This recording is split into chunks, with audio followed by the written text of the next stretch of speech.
This is like the worst boy band ever. So, good afternoon, everybody. How are you?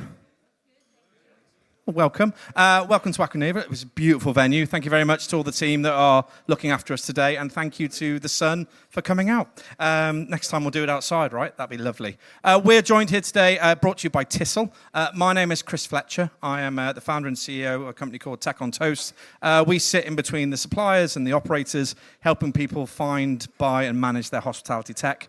We have podcasts and all kinds of other crazy things we do, and I get to talk a lot, which is my favorite thing. Joining us today alongside TISSL are Krowd, Piggy, GiftPro, and Sevenrooms.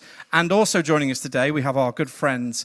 He's like my lookalike, Adam Foreman here, from Captive Wi-Fi, who's doing all the filming today with sound and vision as well. Thank you very much for joining in. So that's it, I think, for the welcomes. Let me just do some housekeeping.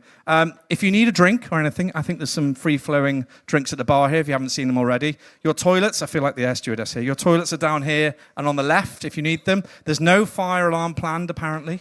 Let me see what else. Have I got everything, Jesse? I'm struggling here to remember. 2 seconds. There's more, isn't there? Yes, there's a demo area at the back of the room here. So once you've heard these lovely people talk and share their wisdom, there's an area right at the back of the room there where you can go and check out the product and go and get involved and touch and feel it, and the guys will help you out back there. Lanyards, if you noticed, we're in the blue ones, but if you see like the, I'm going to go for the salmon colour. The salmon colour, that's the team from TISSL. So if you need any questions or want anything answered, please find them. They will help you out. There is a photographer floating around, my good friend here. If you don't want to be in any of the social media output from this event, then just raise your hand later on and tell us, and we'll make sure that you're not included. And I think I'm nearly there. And the Wi-Fi, I shouldn't forget to mention, is brought today by Captive Wi-Fi, Adam. So if you want to log in, it's pretty easy, it's quite slick, and it actually works, which is good. Thank you, Adam. Okay, good. So we shall get involved. Gents, you all have microphones here. I'm just going to run through this agenda. I'm going to come over. I might stand up for this. Is that weird? Yeah. No, it's fine. So we've got the guest unravel bit we've done. We've got our panel discussion now, which is all about our tech partners here, talking about what's coming up in 2025 and talking about some of the challenges we're facing. We've got the product demos at 1:30, as I mentioned. Then we've got another panel after that, where you've had some food and a bit of refreshment with our beautiful operators who are all in the room hanging around somewhere. You'll get to meet them in a bit. Then we've got some sweet treats, a bit more networking, and then you can be on your way into the 80-degree heat. So, very good. So, shall we begin, guys? Should we just introduce you all? Should we start at the end? If you can play past the mic here. We'll start with Lawrence. So, Lawrence, who are you? What do you do? Yes, I'm Lawrence. I'm from the Netherlands, and I'm from Piggy, and soon to be lead, by the way. So we're going to have a little name change. The product will be the same, maybe slightly better, but we will have a name change. We serve a loyalty CRM to hospitality. So that's what we do. Very good. And welcome from Holland. I think, are you the furthest traveled today? I don't know. Yeah, I think you are. Welcome. So a little ripple, please, for Lawrence. There you go. Who's next? I came from Kent, so that's sort of. And you were late. and I was late, yeah, sorry. Hi, my name is Matt Ford, Business Development Director at Krowd. Been there for 3 years, pretty much. Prior to that, I was at Hawksmoor, and then prior to that, I was at Gaucho, so good with steak, good with red wine. I think Mark might be here from Gaucho as well. So, yeah, a little bit about Krowd and what we do. We power, essentially, we work in what we call the CLO space, card-linked offers. You may have heard of Amex Dining. We power Amex Dining. There's obviously a lot of people here that have brands that are on the Amex Dining platform. We also look and are moving into the loyalty space in terms of instant rewards and what that looks like. Really excited to be here and hopefully can impart some knowledge. Welcome. A little ripple for our friend here from Krowd. I feel like I'm forcing him to clap, sorry. Next up, who are you? Hi guys, I'm James from Sevenrooms, Senior Customer Success Manager here in Europe and the Middle East, formerly from the operations side, so have been in the shoes of restaurant management, so feel the pain, but also the joy, do miss it. Sevenrooms, for those of you who don't know, is an all-in-one marketing and operations solution, really to help restaurants and growing restaurants in the hospitality sector drive sales, bring their guests back time and time again through personalized experiences. I've come from Victoria, so not very far away. Thank you very much. See, look. For those who don't know me, I'm Michael. You can probably tell by the colour here that I work at TISSL. I'm the product manager, and yeah, I work alongside our development, marketing, and sales teams, doing various things, helping build the product, help a bit of positioning, and yeah, just generally making sure we're all moving in the same direction. I've been here for about 2.5 years, and yeah, absolutely love it. Hospitality is a really interesting industry, and it's always changing. That's what I love about it. So that's it. Thank you. And finally, I feel like I might have to stand up for this. I'm never going to see you on the end there. Hello, who are you and what do you do? I'm James. Hi, guys, from GiftPro. GiftPro is, hopefully you'll agree, the UK's leading hospitality, gift voucher sales, fulfillment and management platform. I'm one of the business development team. I've been in the business for just over 5 years now, working in account management and sales. And yeah, really excited to speak to you guys and find out some of the questions that you have. Lovely, and a great segue. Round of applause, sorry, thank you.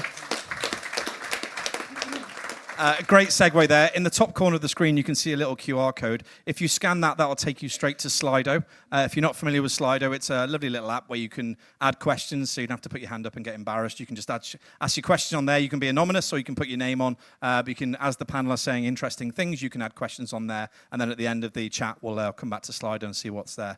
If there's no questions, I'll make Sarah come into the audience and ask some. So wherever you are, Sarah. All right, let's get into it, chaps. I mean, I think we've had an overview of what you all do in terms of where you work and what you do. We'll start down here with you, Lawrence. We'll have to play past the mic here, guys. Thank you. So really looking at product advancement, because as you mentioned, the product might be better next year when you move into Leap rather than Piggy. What kind of features are your guests asking for you, and what kind of things are coming up next year for you? Next year, I'm not sure. Okay, let's go with this year. But so I think the exciting thing so about a year ago, so we've been doing this for 11 years already, and serve about 10,000 businesses with a CRM, loyalty CRM. So when I was entering this new market for us, I thought it was very exciting. And what I got a lot is that there is a search for a CRM, so one central point of truth, but that's not all of it. They want to be able to engage really advanced. So that's the thing. You get your data in, but you want to communicate really advanced, right? With cool stuff. That's the thing. And the thing is, we started as a loyalty company 10 years ago, but we turned into a SaaS product, which is loyalty and CRM. So we started with loyalty, so those features are very advanced, and that's opening a lot of doors now at the moment. So I think that's going to progress. More people looking for not just a loyalty scheme, but to have everything kind of. No, and the simplification of that. One thing, I was in another panel earlier in the week, and we were talking about the fact that it's great to have all this tech available to us, but actually simplicity is what the operators want. They want the ease of use. And I was watching you guys doing a demo down in Orry in London, in Borough Market, was it? Yeah, in Borough Market, and the speed of getting onto the platform and being able to use it was great. Yeah, so it has to be very intuitive, and we also started with like the bakeries and butchers back in the days, and they were very skilled at specific areas, but less skills in, let's say, handling marketing or computer. So we it should be extremely intuitive, and so now we profit from that, having very easy to use system, and that makes it very scalable as well, and doesn't need a lot of support. Good, that's the way I'd like to hear it. What about you, Matt? Because linking quite nicely into loyalty, what you guys do. Yeah, I think from a hospitality perspective, and when we talk about data, we work in a very emotive business, and hospitality has always been like, I think, I feel, that looks good, that smells good, that tastes good. But actually having data and making data-driven decisions, not to patronize anyone, but we've been a little bit slow to get to where we are. And I think now we have integrations. There are opportunities from not just a CRM perspective, but everywhere from loyalty to instant rewards to card-linked programs. Hospitality as a whole is and continues to go through tough times, right? Margins are tight. We're constantly battling with food prices. But the key thing that everybody wants is incremental spend. Everybody wants a first-time diner. They want to steal from your competitors. And now there are platforms and opportunities out there to be able to do that. You're able to tactically target people, which is what we do at Krowd, based on where people like to go and where they tap their card. And if the best analogy is a Hawksmoor versus a Gaucho, because I've worked for them and they're in the room, so it's all right to say. But ultimately, you want to be targeting people that actually want to come to your restaurant. And if you're able to do that through data-driven decisions, tactically and smartly, but also it's done in a way that it feels personal, then that for me is what people are looking for, because people still want to go out. There are still consumers. We all want to fill Monday lunchtime, right? But there are those that still want to go out and have money to spend. But there is this sort of level of kind of, I want to be incentivized. I have money. I probably won't go out 4 times a month, but I'll go out 3 times a month. And if I do, then what are you going to offer me? Yeah, everyone loves a deal, right? Everyone loves a deal, right? That's the world we live in. I think often I didn't say at the start, but I spent my life in ops. That's why I look like I do. And I was 20 years running restaurants. And I think it's really easy to lose a customer, right? But it's so hard to win one. And I think what you guys are doing as we move down the line actually makes real sense. Was this deliberate? But it makes real sense about how to not just win them back, retain them. And I think I'm moving on to Sevenrooms straight away from there, sorry. But thank you, Matt. It's the same question for you, really, because Sevenrooms is working hard to kind of maintain that relationship and also make it seamless. Can you explain a little bit around what the product's doing and what's coming up? Yeah, I mean, whilst I can't say too much about what's coming up next year. Are you guys all under like some mad NDA?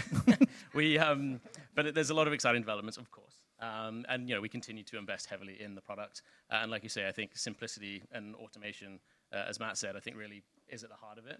And so I think one of the things is that operators are busy, right? We know that, everyone knows that, everyone's busy. But how can you make sure that you're really adopting all the features that drive value for you? And so where Sevenrooms comes in really is, making sure that guest data really is front and center for those decisions. So one of the things that we did roll out this year was a revenue management tool that, again, it's sort of how do you make sense of that data?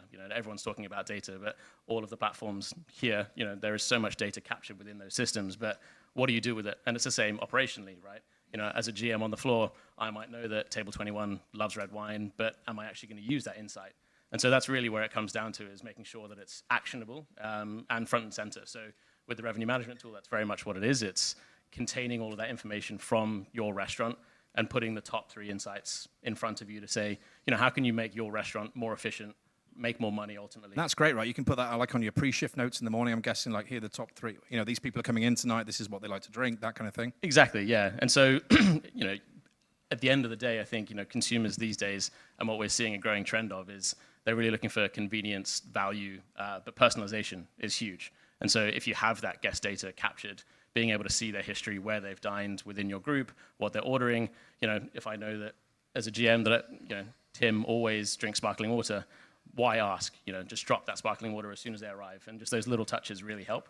And so being able to capture and harness that information is really at the heart of what we're doing. And I think we'll ultimately continue. But simplifying things to a degree is, how can you make things plug and play?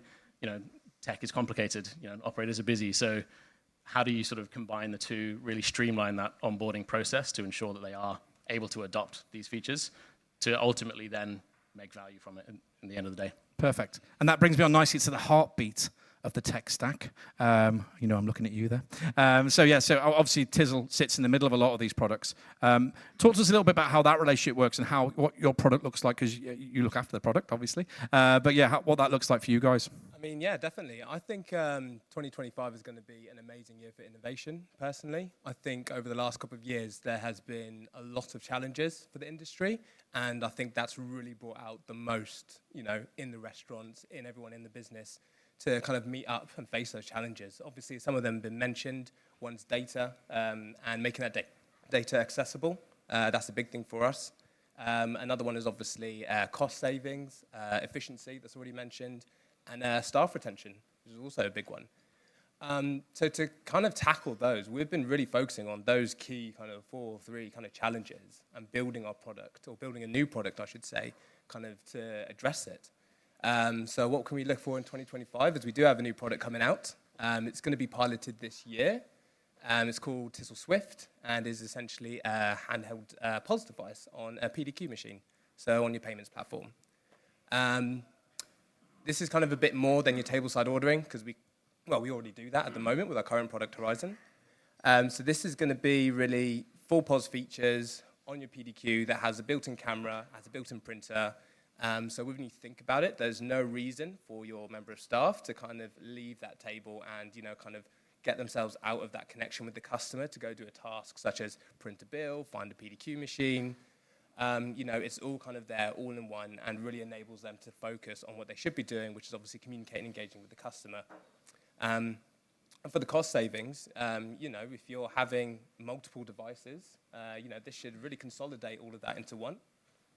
So it really removes the need to have so many different kind of pieces of hardware and kit around that the staff had to use different programs, different systems, go and find, this PDQ here, find this TISSL, this iPad, this till here, this iPad there. It's kind of all there for them. On the data point as well. Oh, sorry. Just been told off. And on the data side as well, we've been really concentrating on making data accessible. We've got something called a report builder. And this is essentially going to let our customers kind of customize and make their own reports in the system, because data is incredibly valuable, but it's what you do with it, and it's valuable to the person. They dictate how valuable it is depending on what they need it for. But it's also accessibility. And I think a lot of people forget about that because so much data is captured in various different systems. And you can access it from all these different systems, but it's really what it is looking for, and is the data that you need, is that actually going to be valuable to you? So, those are some really important things for us. Thank you. And on the end there, I don't know if I'm leaning over to see you. Hello, James. Tell us a little bit about GiftPro and what's coming on for you guys. Yeah, so GiftPro, we're, like I said, a gift voucher sales fulfillment and management platform. Something that's quite noticeable, actually, in the time that I've been with GiftPro is the importance of integrations. So I think a lot of our plan for next year is adding new integrations, real valuable integrations for hospitality, but also improving the ones that we have. So for our hotelier clients, that might be their property management system. And I mean, being a sister company of TISSL, our clients can already redeem their gift vouchers directly on the tills. But we've got plans to allow TISSL clients to actually sell their gift cards directly through their TISSL POS system using a GiftPro tech. And that's really important because ultimately when you're in a restaurant, that's when your experience of that is going to be at its most acute, its most vivid. And that, if you've had a good experience, is the best time to target people. So it's a really good opportunity. We also have some quite big plans in terms of expanding the actual offering that we have within the GiftPro package because at the moment, actually, you can integrate with various sort of EMS systems. If you use MailChimp, for example, you can get your data directly in a list, and you've got that available to remarket to, especially those core times of the year. But not everyone has a marketing system like that. So we're actually going to enhance the GiftPro offering to allow customers to actually build a database of their gift card purchases within GiftPro, and to use that obviously in a GDPR compliant way. And I mean, gifting isn't rocket science. You've got these key times of the year: Christmas, Mother's Day, Valentine's Day, Father's Day. And if you've got that list within GiftPro of these customers have purchased gift vouchers from us previously, it's a no-brainer to be able to allow them to sort of use that data to its fullest extent and target them around those peak times of the year as well. Can I ask you something? Absolutely. Because you said gift cards isn't no rocket science, right? Yeah. So how can I make this about me? No, but we had a tough time cracking one specific thing. We did, and that was the omni-channel gift card solution. So what you see now, also here in London, by the way, Conditor has a brilliant Shopify web shop. Yep. You buy the gift card over there, and you can spend it on their Shopify POS or Lightspeed or TISSL or whatever, and also online. And that's we had a lot of questions about that in the past. A lot of brands are looking for that. Do you solve that with GiftPro as well? Do you integrate with Shopify, WooCommerce, and you have this without sending you to a different page and like?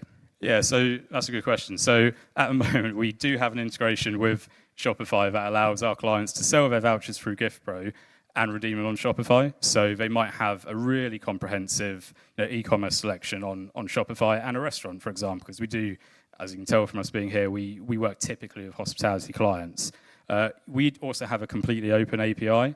So a number of our clients over the years have used that API for various self-built integrations. And one of them, we've got a create order, essentially API call.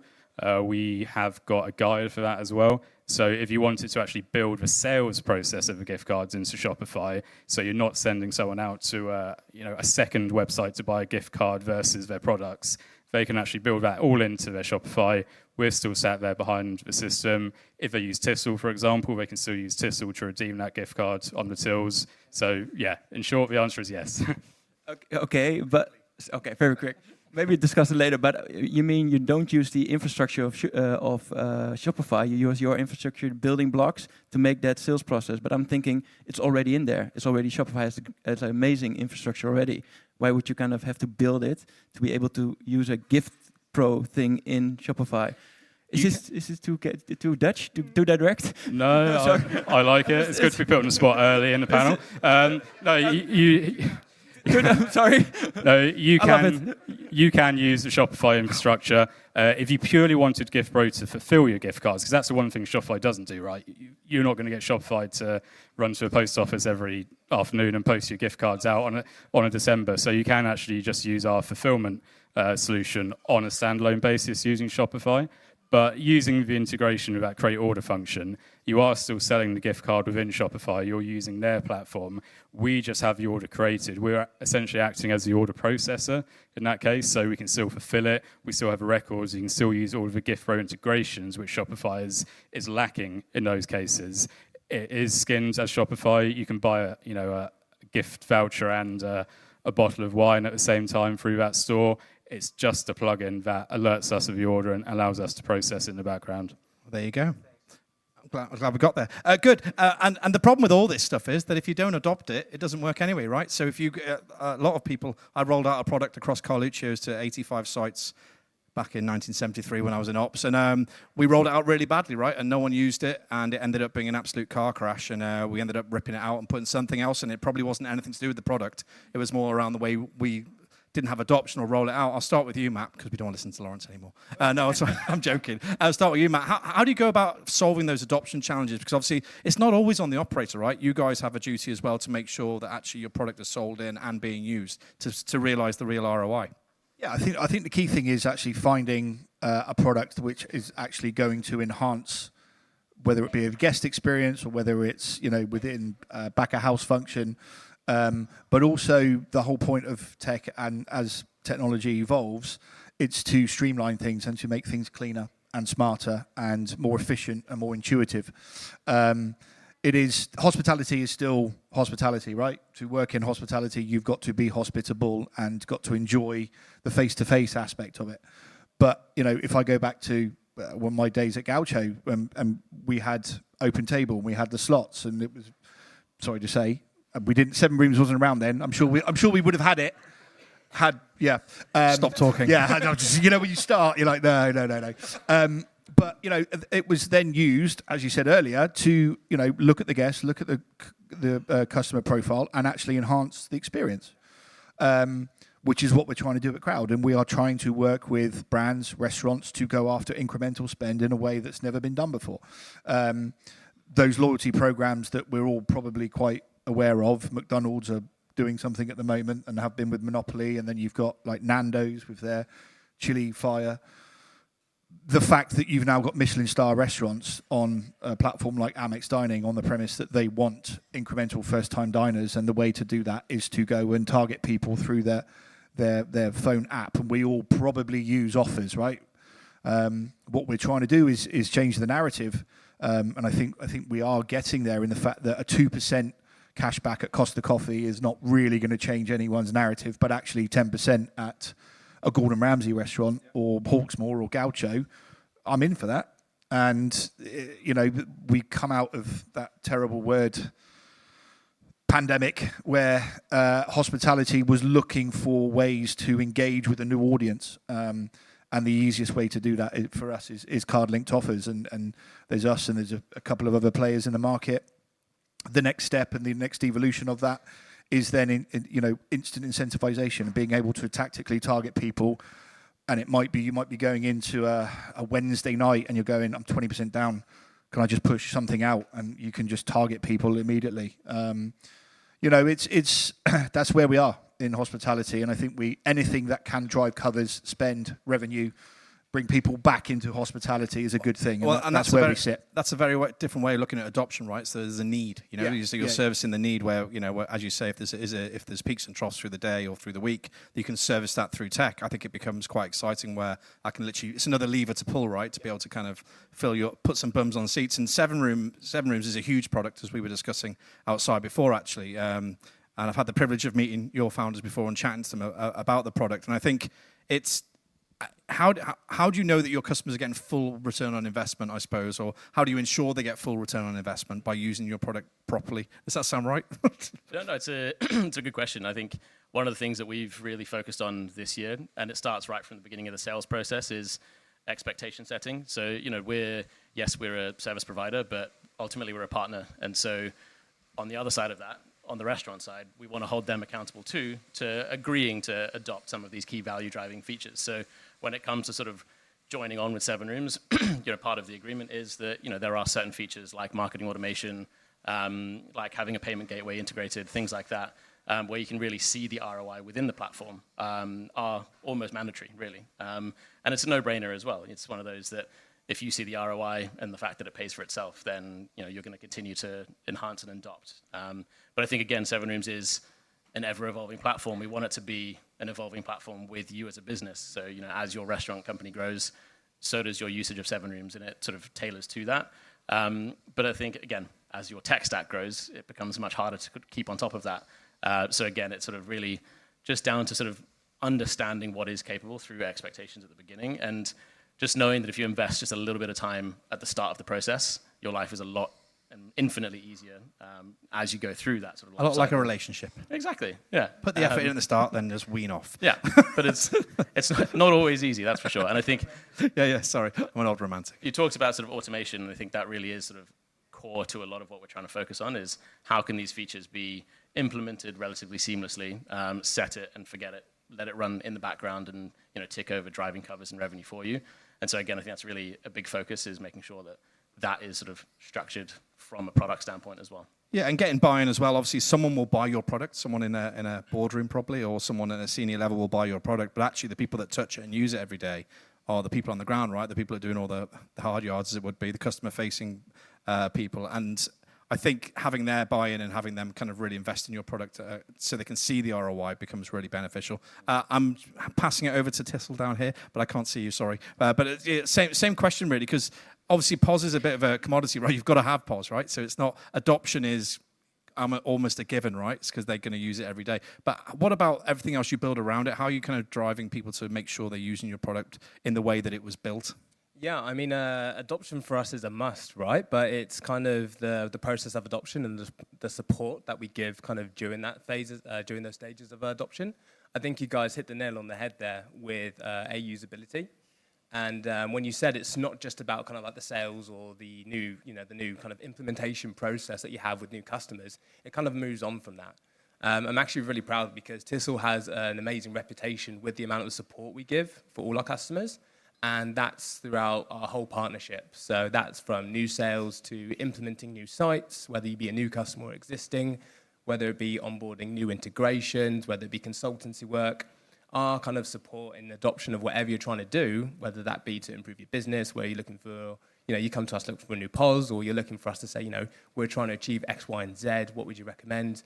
Kind of our level of support has always been of the highest quality, and we're always happy to kind of step in and kind of help you kind of with that and take some of that off of you as well. So just looking at kind of the new installation process, you know, we have a dedicated product manager.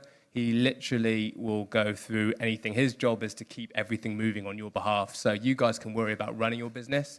And he, on our side, you know, or they will basically, they'll move the product forward for you. They'll speak to partners if you're like saying, you know, you're onboarding with us and, you know, these are the people we want to partner with and set up. You know, the level of support is incredibly up there, and it's all to make sure that that adoption of our product and any change or anything that you're making goes as smoothly as quickly as possible. And we'll always work alongside our customers and who we work with to make sure that, you know, it's going at their pace and it's working for them. And, you know, projects can get messy. They sometimes do. There's a lot of unknowns sometimes when switching out your EPOS or bringing in a new integration. And we've worked with our customers and said, right, well, let's just back away, let's work on it, let's come back. We know what we need to achieve, and then we come back and we have another go at it. And that's all to make sure that the adoption, when you hit the ground running, because it is so vital, that is right the first time, even if it takes a little bit longer, or even if we're able to kind of speed that up for you as well and get it in quicker. So. Perfect. No, it's really interesting. And a few of you have mentioned support there, and James, I'm slinging it down to you down the end there. But support, how much support do operators need? Does it depend on the product sometimes? Does it depend? Because when I was talking to Andy Maynard, who's the CTO at Wagamama, God, don't I sound lofty? But I was talking to him about why would buy tech? What's the reason to do it? Why would he change? And top of his list really is about support, being on all the time, making sure there's no downtime, making sure that their teams are able to function. How much support are you having to provide around your product, and how important is it to your customers?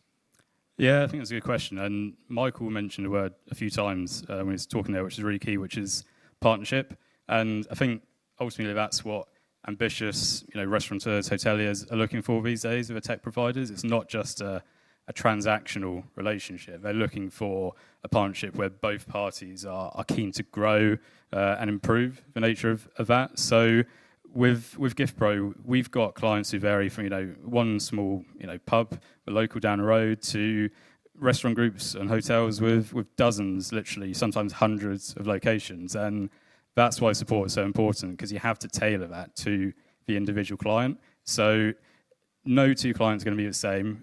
This is the reason we've invested a lot this year in actual account management. So it's gauging where the client is at with their gifting currently, what their ambitions are, and what their knowledge is. Sometimes that can be an educational piece, it's showing them how to do it. Sometimes they have been around the block a dozen times, they know everything there is to know about gifting and selling gift cards, and in that case it's more consultative. But in terms of the actual support we offer, I mean, for almost 2,000 clients based across about 30 different countries, the amount of support queries we have is remarkably low, which I think is probably testament to That's usability. good news, right? Yeah, absolutely. But we've got multiple channels, so you can phone us, you can email us, you can live chat us. We also have a really useful help center, which is basically a library of how-to guides. So if you ever get stuck, redeeming from like the lowest level to how to redeem a voucher all the way up to how to integrate Facebook Pixel and which events it monitors. We've got guides for that. So there's various stages there in terms of the nature of your request, the nature of the business, and how we can best help you, really. Perfect. Thank you very much. And I didn't ask you, Lauren, about adoption, but because it was really interesting watching, as I said already the week, watching how quickly I think they gained. I'm not doing a sales pitch for you, but it was interesting. It was 1,000 emails in a week of going live or something. I'm sorry. Because that adoption piece for. I think because when I was talking, real adoption is just not about adopting as in so it rolls out properly, but adopting so you're getting the benefit of the product. It should be very easy to use for your customers. So if you see Sushi Dog, they launched, they tripled the amount of usage, already was live in no time. And that's also on support. It's 2024. You don't want to call someone or talk to someone to fix something. I mean, how much support you're getting when you post something on LinkedIn, right? You don't want to have a demo but you want to understand. So I don't know if there's any brands in there, but please visit me in the back, because we can set up an account in 5 minutes and you can get started. And that's what I see brands, also Aqua, by the way, started in no time, like 1 hour, got their emails in and get started. So that's the thing, is there is support. You have a success manager who will help you out, hold your hand. But to keep it very scalable for us, and also to keep the price good for hospitality, if you know what I mean. You need an intuitive system. You need to log in, be like on your own, make an account, connecting it to TISSL, Lightspeed, Captive Wi-Fi, Tech on Toast, whatever you want. I don't have a product yet. And just go. I think that's what you need to do. No, it's very cool. Thank you, mate. And I think we were talking, at the end of the day, everyone's job here is customer experience, is to deal with customers, right, and look after them, make sure they have a great time. I think, from my understanding from talking to a lot of tech people over the years on the podcast and meeting lots of you guys just wandering around, actually the will is there to deliver great customer experience. But how much does it translate then back to the floor? For these guys when they're using products and using tech, because everything breaks, right? Apple breaks, Google breaks. Tech does break down, but the recovery of that and the relationship you hold with your customers is super important. Yeah. So I'll start with you there, Matt. How customer experience? How are you translating that back to, I suppose, the users? The the proof is in the pudding because you're driving incremental spend, right? And being able to quantify that with the metrics and the data that we get from our banking and non-banking publishers, quantifying it in a way that actually, when we sit down with brands, to be fair, it's either right. I want more covers. I want to drive extra spend. I want to increase frequency. I want first-time diners, or actually, I want to target consumers that haven't come back in 12 months. So just having these clear metrics and just being very, very simple, and I think we're very good at having lots of data, and we pull off them just do really, really big reports. But actually, you look at it once. What are the actionable bits that you can take away from that? Yeah, and who's it relevant to? Yeah, I used to get sent reports as an ops manager going, what the hell? Yeah, Like, it what's just this? wasn't relevant to me. Is it a green number? Yes. Has it driven extra covers? Yes. Are they first-time diners? Yes. How did you do that? What were the channels that you used? What platforms or publishers were we on? We work with the likes of, challenger banks like, Revolut, Monzo, all the way up to American Express. Everybody wants a different audience. There are different brands that actually sit with different publishers. And ultimately, excuse me, as I said, the proof's in the pudding, right? If it drives covers, happy days. I mean, I don't want to oversimplify it, but that's kind of what it is, keep right? it simple. I think that we'd all appreciate that. Sorry. Yeah, no, it's right. And same for you. Sorry, in the middle there, Mr. Sevenrooms. Yeah, I mean, like you said, in terms of whether it comes to support adoption throughout the hospitality sort of industry, there are very different layers, right? What the team on the floor need is very different to what the team in the office need, from marketing, from finance. So ensuring you have those channels for each sort of layer, I think is really important. So, I mean, one of the things that, obviously we've rolled out this year is live chat. And so, for those that are in operations, just want to be able to get on very quickly and just sort of send off that query from the iPad directly. Whereas, your finance team, your marketing team, it might be a little bit more of a case of really understanding what their needs are to a degree and helping them sort of carve that insight. And I think, like you said before, I think there's no one size fits all when it comes to any approach to any of the tech, that every operation is quite different. So it's just being able to sort of make sure that through that start of the partnership, you really understand, where they're coming from, what their pain points were, how can we support, where can we support, but making sure that the tools are there to use when they need them. So whether that's through webinars, through live chat, through training days. I think one thing that we've started doing globally, which is quite exciting, is sort of a masterclass with our partners. So ensuring that those, whether it's the host through to the CEO, comes down to actually understand how the product works at the core. What are the pain points? Have breakout sessions, and that's something that we're really excited to sort of see grow into 2025 as well. I love it. And I think one of the things that you've all mentioned when I've spoken to you in the past, that a lot of you have people who've worked in the industry working for you now, right? Which is super key. Yeah, we know you worked at Gaucho. Oh, there you go. There you go. But I think it's super interesting that actually having we do recruitment obviously for hospitality tech now, and it's really interesting seeing the kind of people that not you guys, but a lot of the people starting to look for in terms of experience, in terms of understanding what goes on. And sorry, Jay, I was passing down to you on the next question, on the same question on customer experience, but it's super interesting. Yeah, sorry, I said James. But interesting to hear your thoughts on that. Yeah, absolutely. GiftPro is in quite a unique position, actually, because we can often facilitate the introduction to a hospitality brand, because you might love Aqua Nueva, I'm sure everyone here does now, and you'd buy your loved one a gift voucher for it, but they might never have heard of it, and first impressions count. So we place a really high emphasis on quality and brand consistency. I think there's a stat out there somewhere, something like consistent branding is attributed to something about a 24% increase in revenue. So when you receive a voucher which is fulfilled by GiftPro, you don't know that's been sent by GiftPro. It is branded to the supplier, that individual restaurant, that individual hotel, and it's a high quality, because that sort of consciously or unconsciously, that can be a microcosm of the expectations for the recipient in terms of what they're going to receive. If they receive a tatty piece of paper or something that's been obviously created on a Word document, they're not going to have high expectations. They're less likely to actually come in and ultimately redeem a gift voucher, which is important, because there's two ways to look at it with gifting. One side is you tend to see around 20 to 25% of gift vouchers sold are never redeemed, which makes it a massively profitable area of business to grow.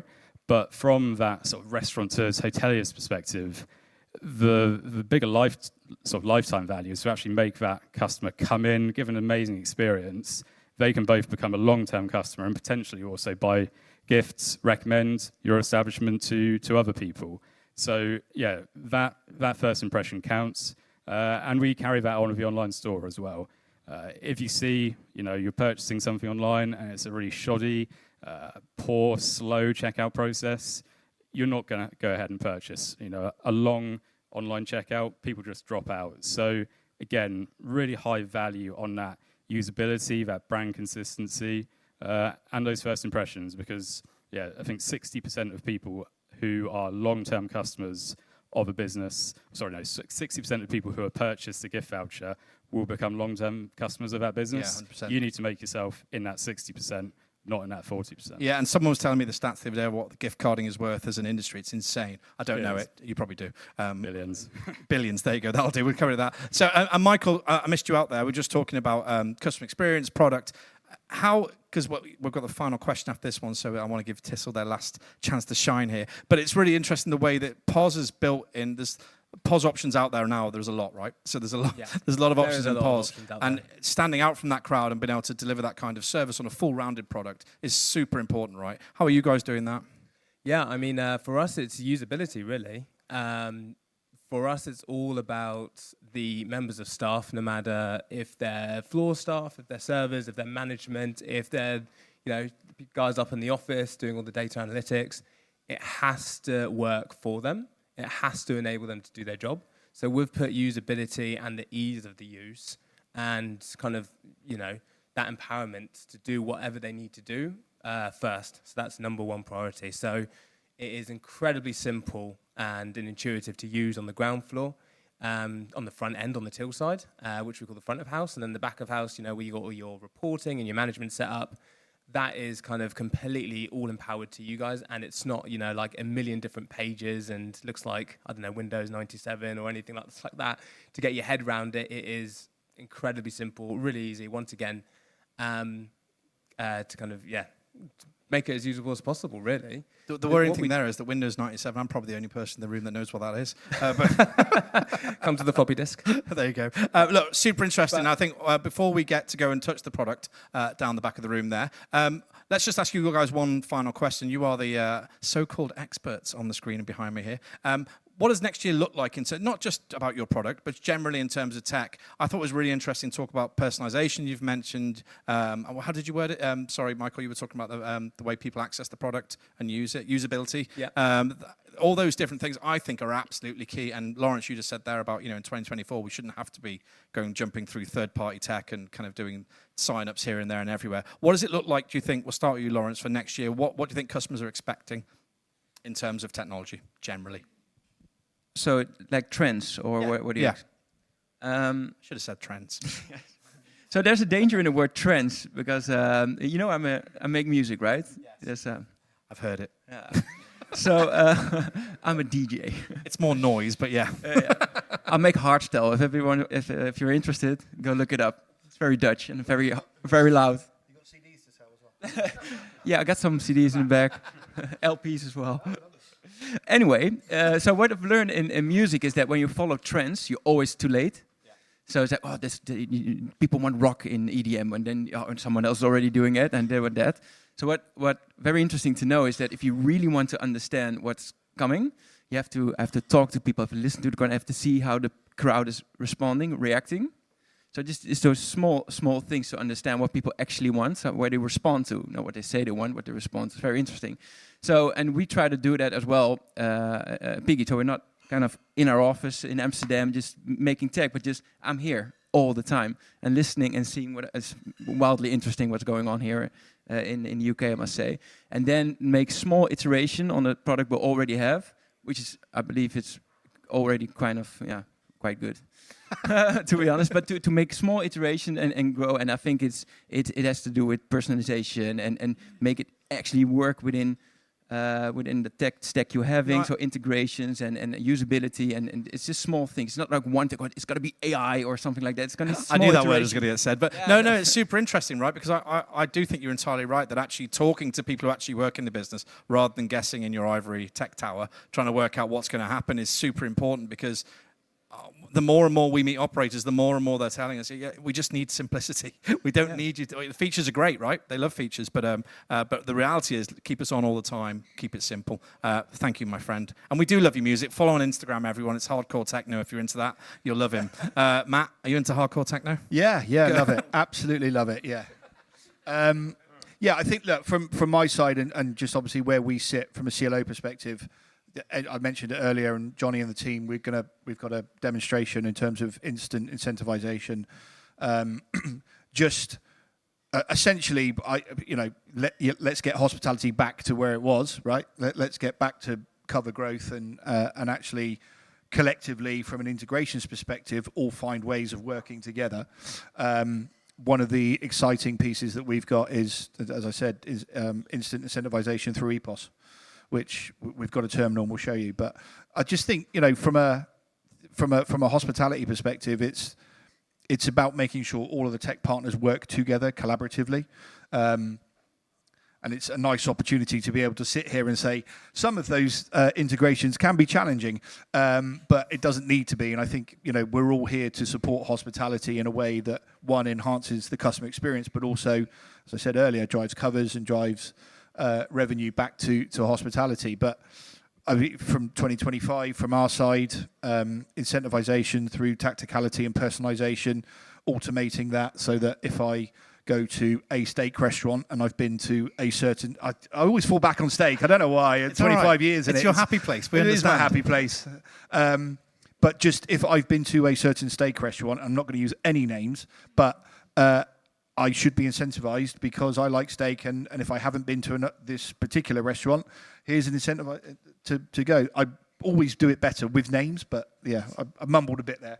I think really from just to finish off, what I want to do with Krowd is I want to be an extension of brands marketing, so that when we sit down with marketing managers, directors, CMOs, CFOs, they actually then turn around and say, actually, I'm going to put 25% of the marketing budget towards going after incremental spend, and I want to incentivize card members with American Express or wherever. So there's a lot to do, right? Always. And just to finish up, we should all just probably work together and just open up our APIs doing today, right? and do that, right? No, you're all here today as a bunch of partners who are joined up, right? Which is the partnership side of tech. I think has been super interesting in the last couple of years, especially where the way it's grown. Sorry, moving on. No, I mean, I think it is interesting. I think the fact that, and from an operator standpoint, that ultimately is what they want. As the tech stack grows, they don't want to have to manually use every single one. They want it to all speak to each other, which is completely fair, and ensuring that it is then adopted and used.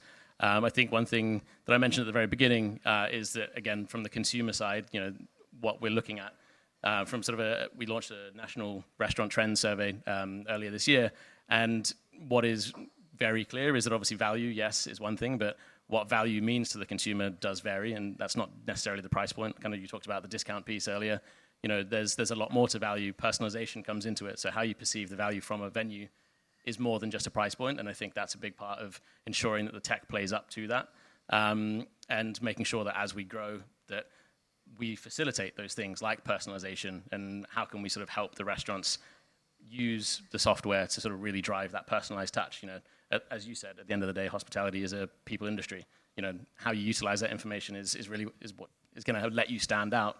I know you are sort of concerned about the whole AI piece, but again, someone's got to talk about it. I think. No, not concerned. I think there's some confusion between AI and automation. Yeah. I think that a lot of people say, can we have AI, please? But what they mean is, can we automate a process? And that's not necessarily AI, right? And it's just, no. I think ChatGPT at the moment is the most commonly used piece of AI, right? That everybody's probably got in their pocket today. Yeah, exactly. But I think, it's interesting to understand what use cases might appear next year potentially that will impact that.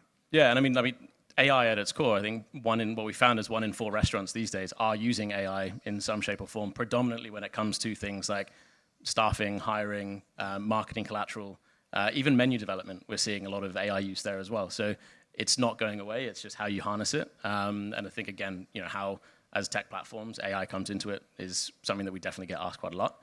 But automation is huge. I think that fact is that how can you set up something and not have to worry about it, let it run seamlessly in the background for you, which is where sort of our marketing automation side of the product really lives, ensuring that you're re-engaging with your guests. And I think that people want to be heard. That's one of the biggest things. So when it comes to AI, how can that be used to respond and analyze your feedback and your sentiment from guests that come to your restaurant? And I think that being able to sort of consolidate that in one platform is really important. And who knows, maybe next year we'll have an AI platform rather than us. Yeah, exactly. Some people might prefer that. And moving down to you, James, on the end there. Same question to you, my friend. What do you think is coming next year? Yeah, so generally. I think the guys have done a really good job on automations and integrations. I think probably specific to the market we're in, it's probably personalization and more routes to market as well. So personalization, I guess, can mean two things. It can mean personalization in terms of that rich customer data that allows you to build out that customer profile and make them lifelong customers, targeting them, which the guys have spoken about already. But it can also mean the actual experience that your guests enjoy. And with gifting, we're in quite a lucky position because you generally buy a gift voucher for someone that you know. And if you know somebody, you are uniquely well placed to give them a really good personal experience. So we have been pioneers in the video messaging industry. So you can actually add a video message to a gift card when you purchase it online, which we play to the recipient.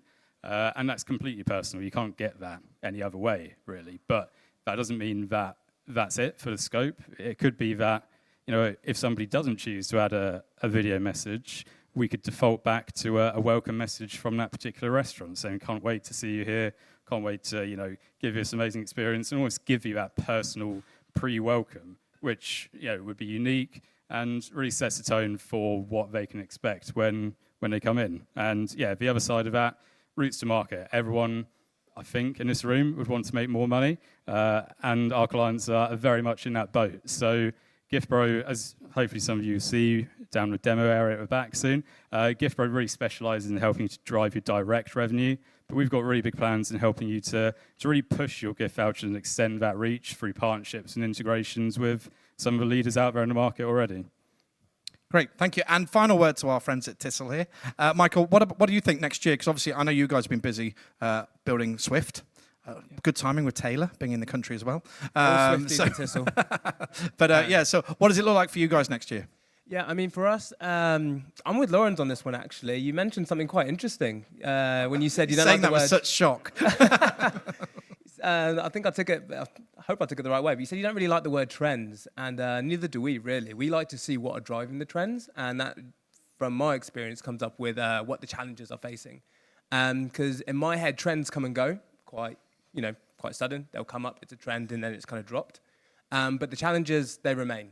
And I think that's what drives it. And I think what happens with trends is they come on to try and address the challenge, and they don't work. And everyone, jumps on the bandwagon, and then it doesn't work, and it goes away for something else to come up.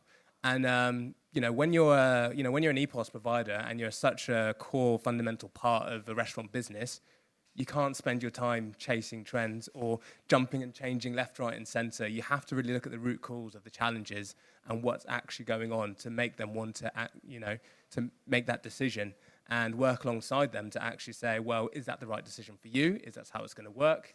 Is it going to, fit you in the long run with your long-term plans? So I think for us, looking in 2025, I think what we're trying to see is, again, it just goes back to those challenges that we've been speaking about for the last 45 minutes or so, which is to do with cost saving, usability, personalization, ease. I'm not going to repeat all of them, all over again, because I think you're probably bored at this point, hearing all the same things being talked over. But all of these things come in the form of like consolidation, and that's across the board. So consolidation in integrations. You're looking for a package, something that will come along and they all work together seamlessly and is automated, and they all enable each other to bring out the best in each other in terms of the systems, right? You don't want to have systems that are conflicting with each other because, that onboards, onto you guys, doesn't make your lives easier, doesn't make anyone's lives easier. So I think consolidation in kind of integrations, in packages, in solutions, which is why, sorry to sound like a proper Swiftie, but that's why we came up with Swift at the end of the day. It's taking all of those different areas and putting it into one to kind of cut out all the different noise. If you don't start dropping your marketing with Taylor Swift songs, I'll be very disappointed. Look, brilliant. Thank you, guys. We really appreciate it. Has anybody scanned the QR code? Do we know if there's any Slido? Oh, yes, we have. Oh, okay. Oh, thank you. This is tech working seamlessly. Oh, yeah, dropped off. Oh, slowly. Yep. Oh, God, we have a lot. Right, okay. Here we go. So Amit's asked a question here. How do we drive customer engagement and gamification through loyalty CRM, targeting loyalty and non-members with a campaign and push notifications via app and wallet? I think that might be you. I know, yeah. Maybe that's an answer for the back, but... yeah, but can you separate it? Yeah, well, but let's just do how do you drive customer... How do you drive customer? There's a language barrier here. How about just driving customer engagement and gamification through your loyalty program? Okay, so it starts with getting people on board and start segmentation straight from the start. So what venue did you sign up? Maybe a form asking a little bit more information, checking all that information and start engaging very gradually, like slowly, because it's all a game of reciprocity. So you can ask a lot of things up front. Well, you said there was a language barrier. Reciprocity. Wederkerigheid. That's in Dutch. Okay, yeah, no.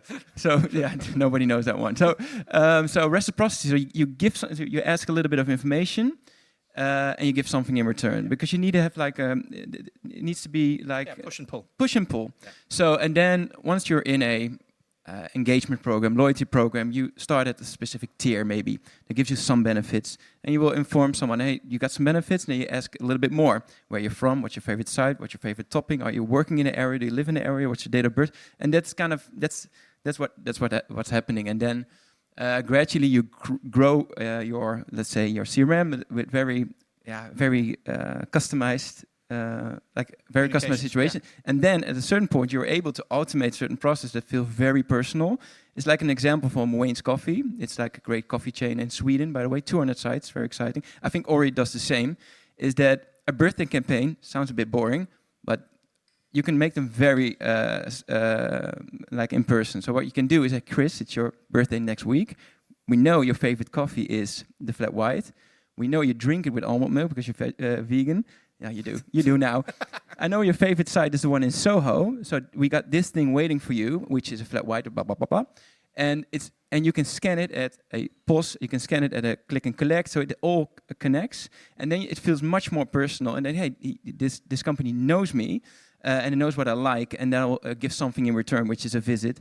And then maybe 2 days before your birthday, you get, hey, by the way, we got some cakes. You can buy them as well. Click here, order it here. So yeah, now you've got me. I hope I answered the question. No, I think you have, and I think for me, simply, it's the digitalization of what used to be the corner bar mentality. Before we had tech at all, if you go into a bar in Boston, they'd kind of sling your pint down the bar to you and it'd land in your hand. Because they knew you, right? Because you go there every day after work, you're their best friend, the bartender's your best mate, he tells you all about his relationship problems, everything that's going on.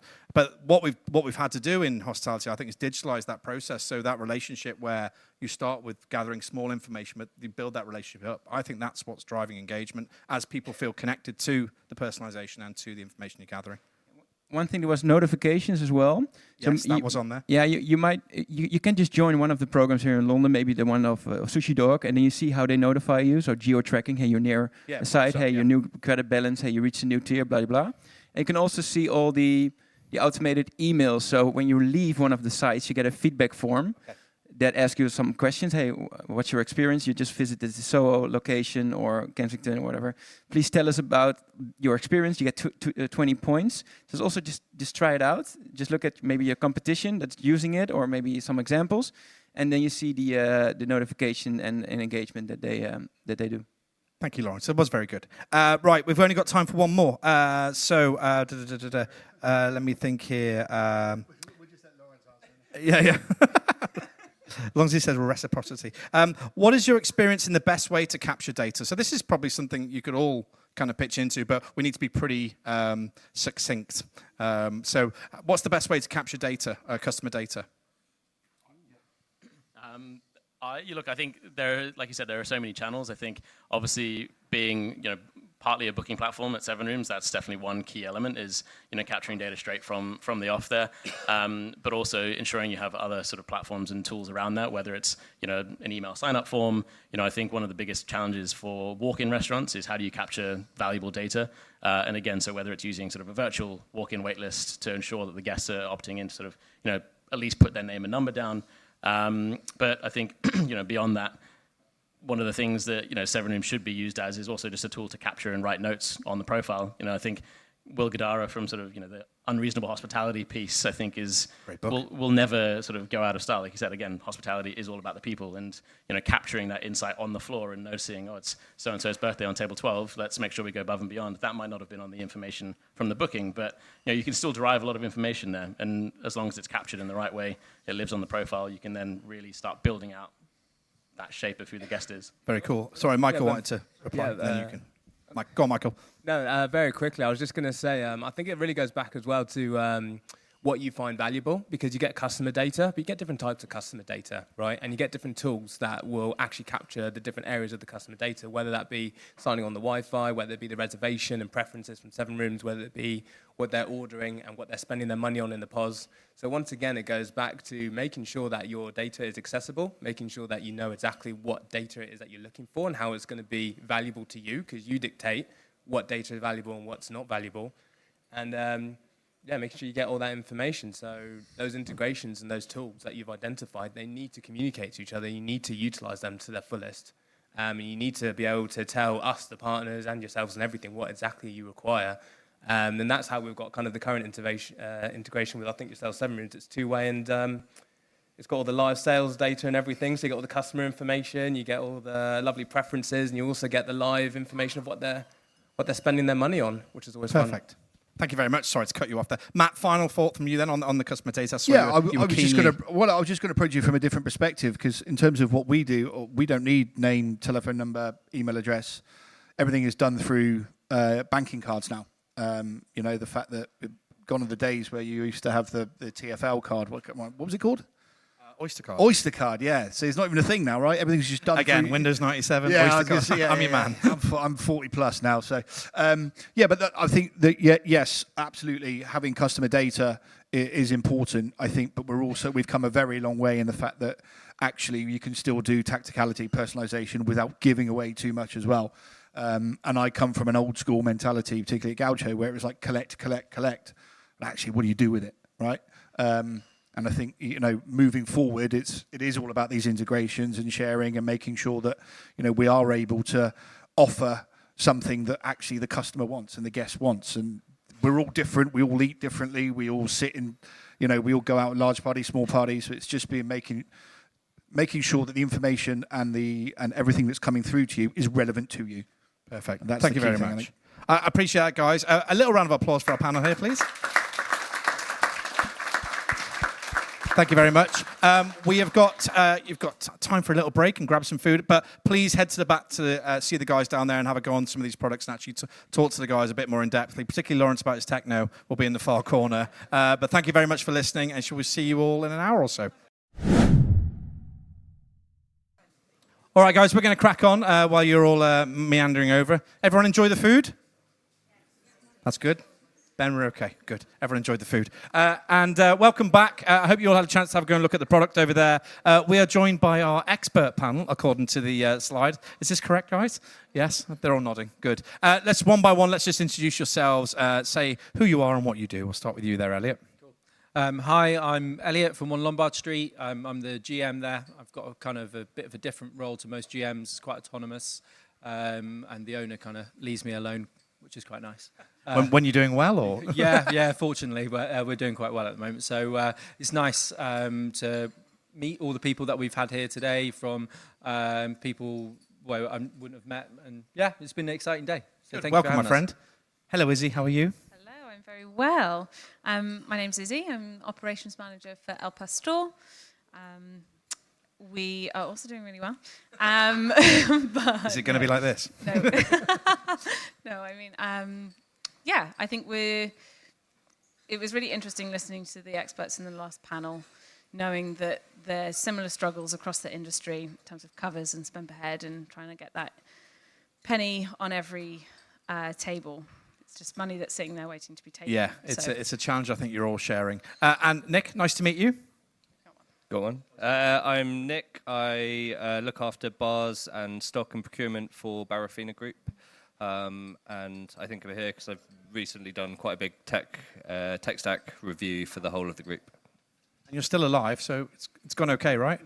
All right, we'll move on to that bit in a minute. And Ben, nice to meet you. Hi everyone, I'm Ben. I'm head of global digital marketing for Aqua, and I think I'm here so you guys had somewhere to be today.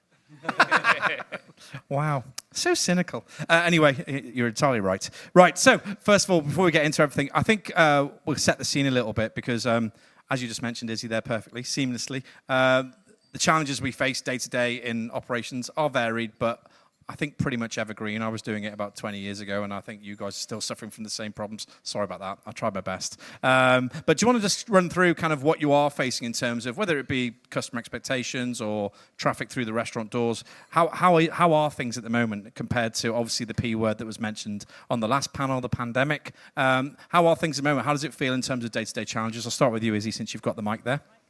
The day-to-day challenges are, like you said, it's kind of hospitality hasn't changed a lot over the years. We're still trying to just provide great guest experience, from pen and paper to all of these amazing softwares and systems that we have in place. Like, we're just trying to make that shift, delivering it to our teams in the best way possible, making sure that they're using it to the best of its ability. I think there's still so much room there in terms of training and making sure that our partnerships are working in the ways that they should be working. There's a lot of middlemen or people, and it's difficult to translate that message across everybody. Yeah, I mean, I was going to say, in your role, because you're looking after a team directly, right, who are customer facing. Mm-hmm. Has it changed much since I'm only talking about the pandemic because the digitalization after the pandemic shot up, obviously. Everything moved a bit quicker. Do you feel like it's helped you or hindered you almost? Because it's a really interesting school of thought, right, that actually that tech is great and obviously it's an enabler, but sometimes if it's not installed properly or the relationships aren't there, it becomes more difficult. How has that been for you? Yeah, I mean, there's like huge advantages and huge disadvantages as well. If you don't get the buy-in of your team, you can't make anything work. And sometimes you need to really convince people and persuade people that what you're trying to make happen as a business is going to be in their best interest at the end of the day. And yeah, I think we've learned a lot since P word, and let's just call it the P word. Yeah. I think as an industry we're growing and finding a lot more tools in order to translate that to great experiences. But No, I've got 3 kids. I have to influence them on a daily basis, which is very difficult. So I understand running a few restaurants would be even more harder. But on challenges, Nick, straight to you. What does it look like in terms, because you're in a role where you're looking after, I suppose, more of the, is it kind of more the logistics side of the business? Yeah, I mean, day to day, I now try and stay away from teams in the nicest possible way and let kind of... I do that with the kids, but they just keep coming home. Managers do their... look after their teams and their sites and support them.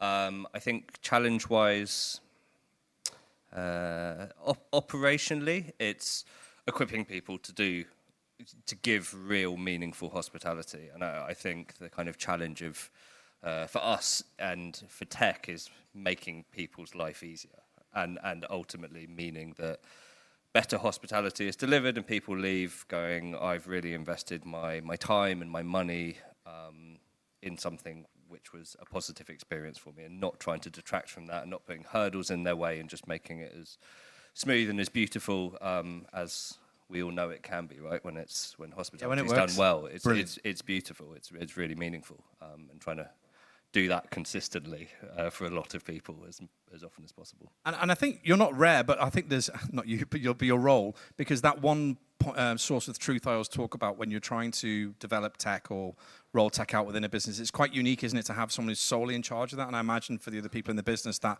must give some support, knowing actually we've all got an opinion, but actually it's all on you. Yes, it was interesting.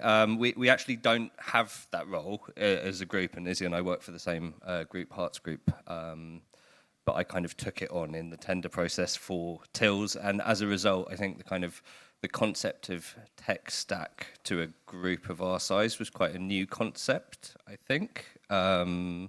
We had a lot of tech or products that we were using.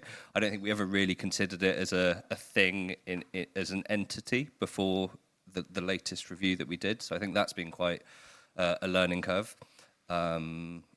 Sorry, what was your question specifically? No, that was exactly that. No, I was just asking about the fact that actually managing that job centrally sometimes is often done by a general manager or potentially or an ops director or whatever it might be. So we're actually now trying to decentralize it, ironically, and I think the setup and getting it right was really important. I think we've chosen stuff that seems to be working really well for us, and we're super happy about that and excited. But actually, it's now just equipping people to use it and trying to not, I said this while we were having a chat before, not spend so much time talking about tech and just using it to the best of its ability, and trying to just give it to general managers and go, hopefully these are the best tools for the job. Use it. Go and break it. Just run a restaurant, and hopefully that you have as few hurdles as possible, and not spend so much time kind of building something or 100%. It's great. And actually, Ben, in your role, what challenges? I just had a brief chat before we came on stage, so I won't go into that detail. But what kind of challenges are you facing? In what way? Sorry. Just day to day in your role. What's changed for you over the last few years, and what are you coming up against? I mean, I've not been in hospitality for a few years, to be perfectly honest. And what was eye-opening for me is, because we're obviously on this subject of tech stack, etc., is how far behind hospitality is from the rest of the world. What was your background then? Sorry, before this. I've done everything. Right. E-commerce. I worked in a very similar booking journey environment before this as well, in an entertainment space. And I think it's probably to do with the fact that, especially certainly in our group, that there's so many different moving parts. Essentially, we're viewing our restaurants as completely separate businesses. So having addressing that as a tech challenge in a one-size-fits-all when they're all moving in very different directions is a challenge.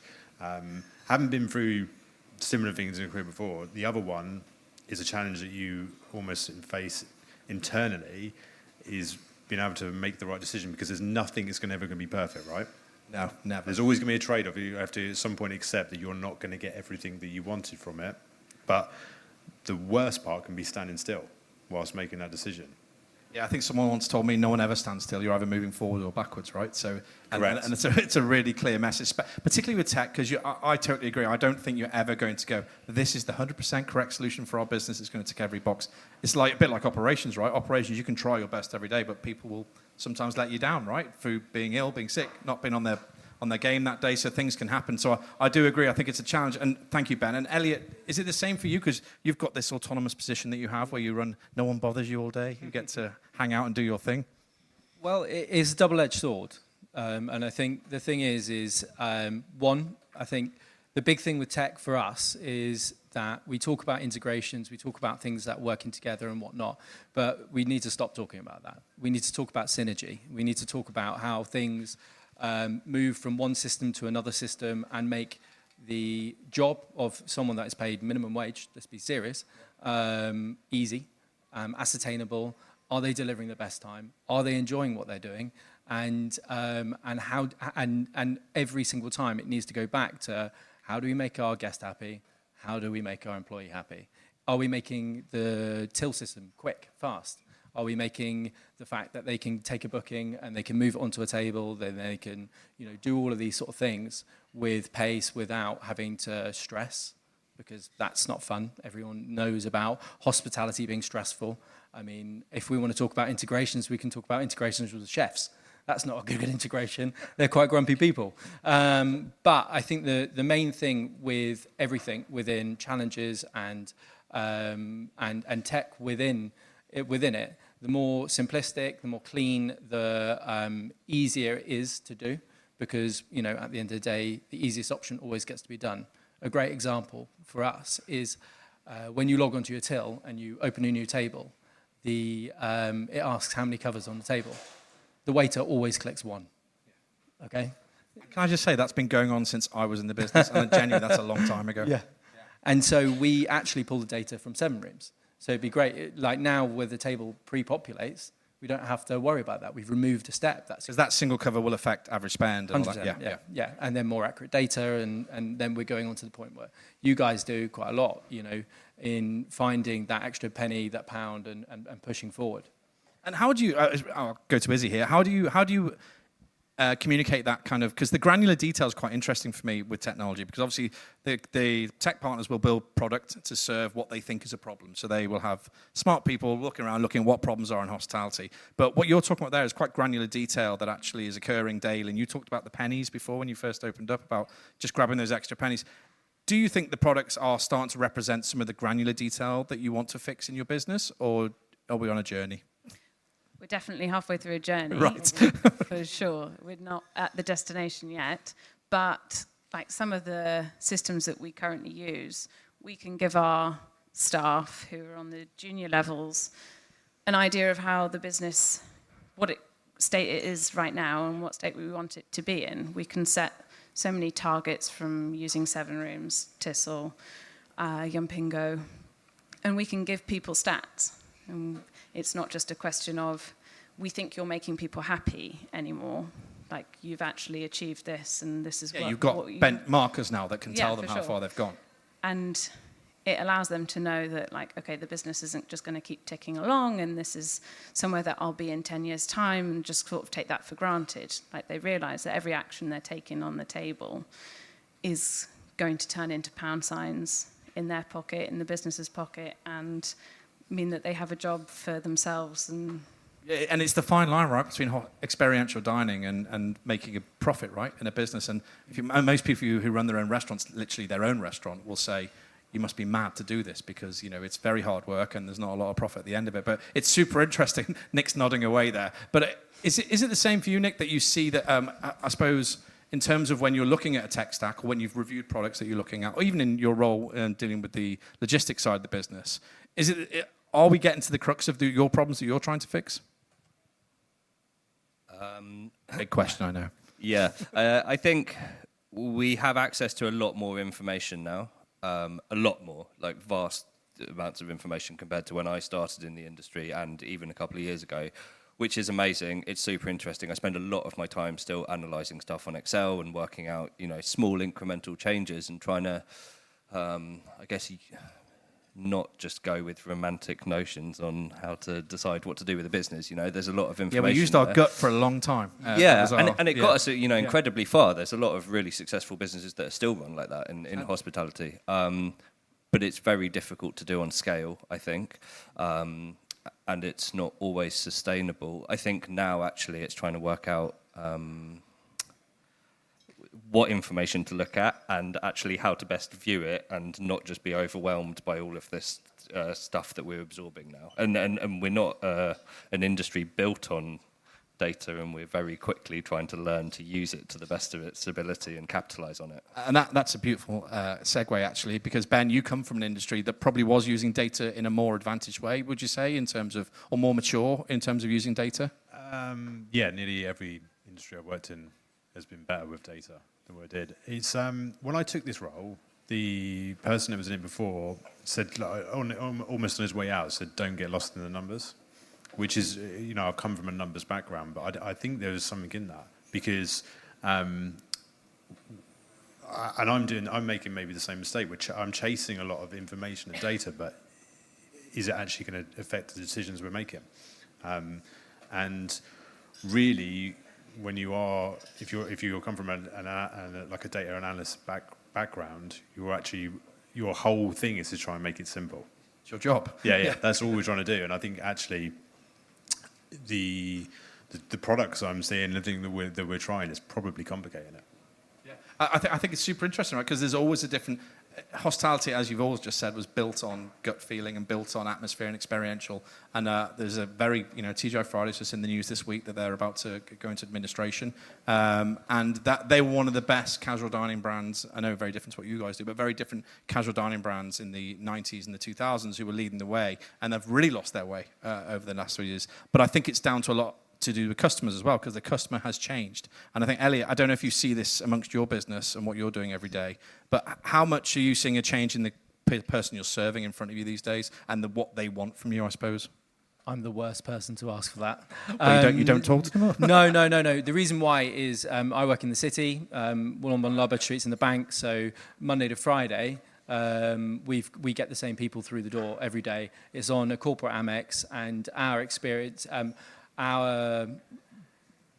our building of our business is on the experience, making sure it's quick, it's fast, it's seamless, they have a good time.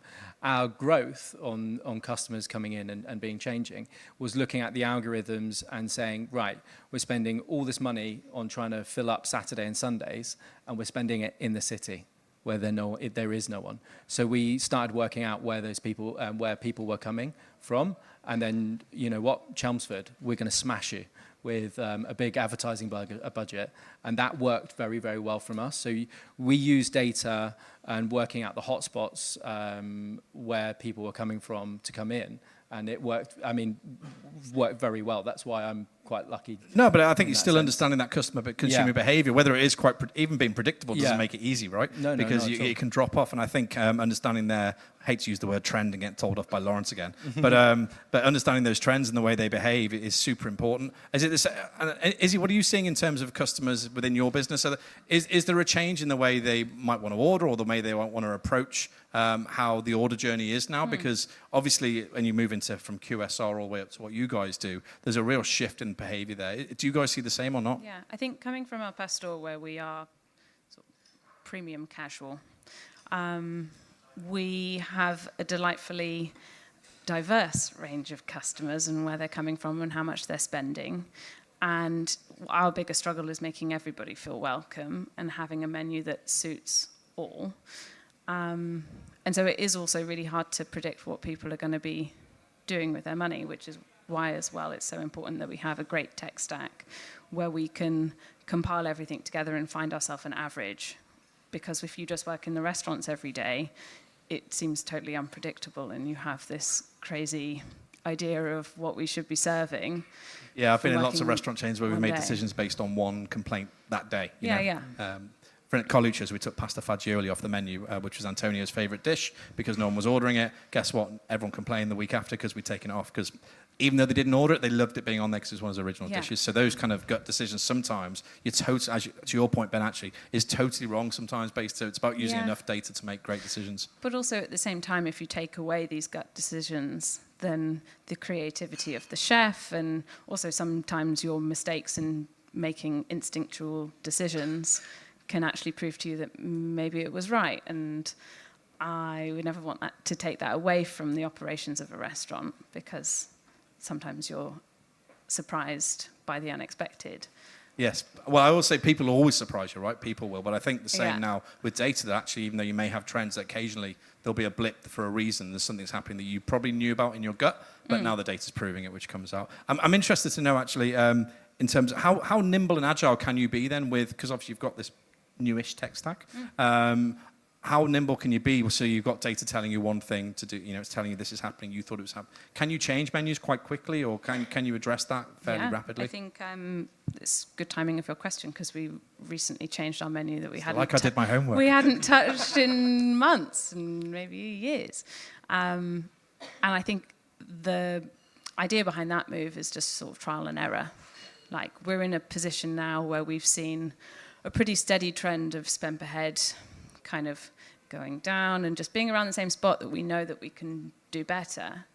And so we just wanted to do something semi-radical, not that was going to totally flip the boat and all of our restaurants are empty in a day, but something that kind of motivates us to keep making more and it's like that A/B testing adjust. you can do now with menus as well. Like, you can, change a dish, see what happens, then go back if you need to, right? Or put it on a special, whatever it might be. And that leads me to the tech decision making, because obviously, Nick, you're now in charge of. Well, you're not. So you're not in charge of it. It's just landed on your plate, right? Is that the right way to say? Yeah. Are you the tech guy? I think so. Sorry, I didn't ask, but I was meant to ask you a question. I was wittering. What leads you to that point of buying? How did you come to this point where you wanted to buy a new part? Sort out the parts, sort out all the other bits. What led you there? If you haven't been to Barafina, it's like a countertop dining concept, however you want to look at it. And we have specials that we change every day. So we have 10 specials generated by the chefs, and that's done by managers on site. And so we need something that's very hard to break and very easy to put in meaningful stuff that we can look at on a centralized level. And that's quite a unique problem, it turns out, when you start talking to EPOS providers particularly, because a lot of them can get very complicated and therefore easy to break, and then centrally you have to fix a lot of mistakes. The reason we kind of got to the point of changing is we didn't have that. So we had a lot of restaurants that were quite stressed just operating day to day, which is obviously not what we want because it's not conducive to then giving amazing guest experience. And also, I think from the top, we just weren't getting the information we wanted, or we were spending too much time processing it. And I think those two combined, if it's not easy to sell things to people, or it's taking too much time, and you don't really know what's happened in the restaurant sitting in the office, it's time to look at what options are out there.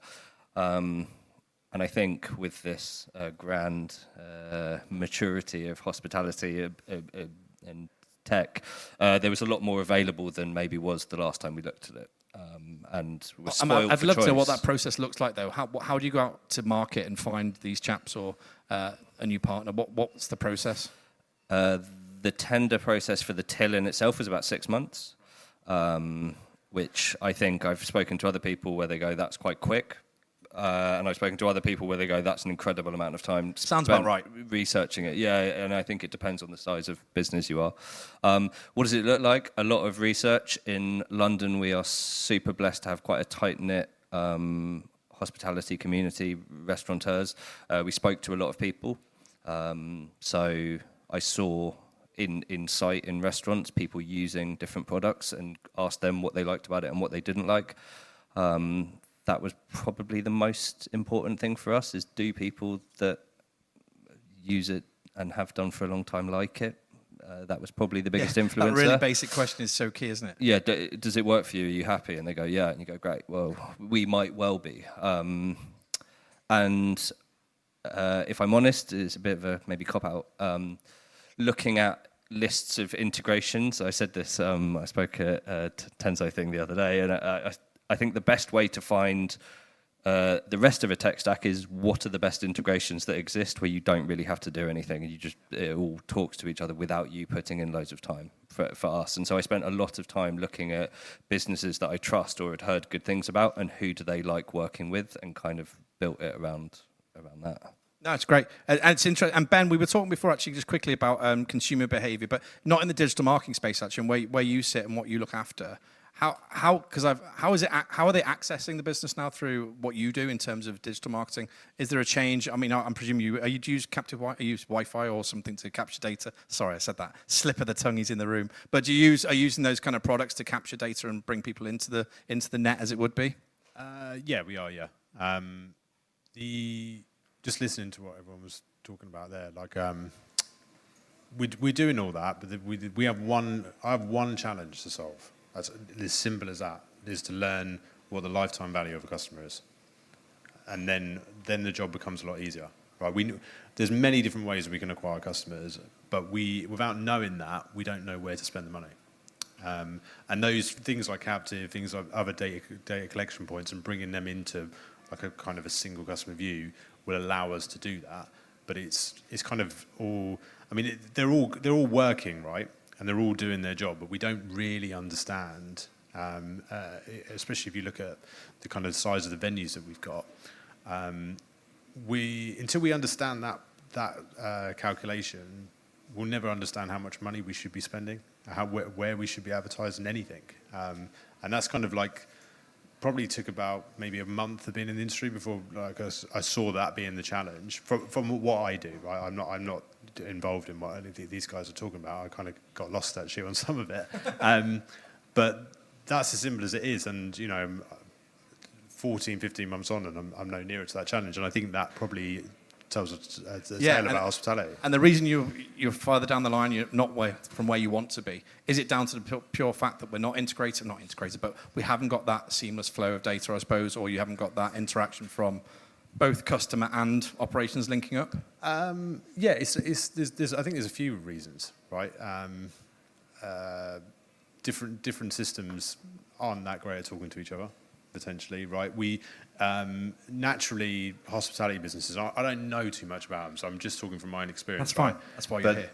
You know, every other business would have a developer. You know, you'd have people in tech within the business. You know, that understand this stuff. So we're not equipped to do that, and we're trying to take on that challenge.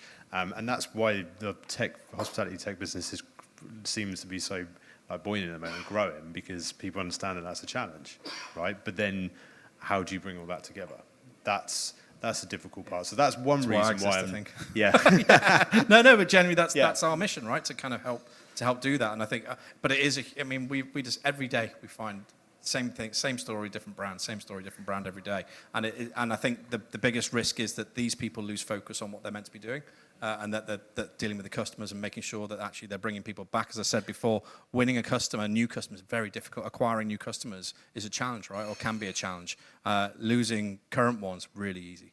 And that's the expense of getting things wrong. But I think it's super interesting. What does it look like in terms of the value of a customer? Just while I've got you talking about this, how do you? What's the metric of that? Is it literally a pound value of them? Yeah. Yeah. Yeah. What would that be? Like.